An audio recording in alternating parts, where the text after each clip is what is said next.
ஆண்டவர் சொல்றாரு, என்ன பாவம்னு என்ன சொல்றாரு?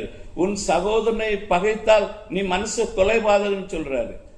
உனக்குள்ள பகை இருக்குமானா, விரோதம் இருக்குமானா, கசப்பு இருக்குமானால், பொறாமை இருக்குமானால் நீ பாவம் செய்கிறாய் என்று வேதம் சொல்லுகிறது. இதெல்லாம் கண்ணை கட்டி நீ பரிசுத்தமாக்க முடியுமா? இல்ல வெள்ளையும் போட்டு நீ மறைச்ச உடனே நீ பரிசுத்தவான் ஆகிடுவாயா? இப்படி எந்த கிரியையினால நீ பரிசுத்தமாக முடியும்? நீ ரொம்ப உபவாசம் போட்டு ஒடுக்கி சரீரத்தை கீழ்ப்படுத்துறதுனால பரிசுத்தமாகிட முடியுமா? வேதம் சொல்கிறது, ஒரு பெண்ணை இச்சையோடு பார்க்கிற எவனும் அவளோடு விபச்சாரம் செய்தாச்சு. தேவன் எதிர்பார்க்கிற பரிசுத்தம் என்ன? இயேசு கிறிஸ்துவின் பரிசுத்தம்.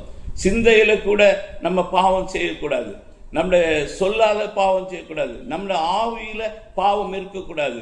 அப்படிப்பட்ட பாவம் இல்லாத காரியத்தை எப்படி ஒரு மனிதனால் அடைய முடியும்?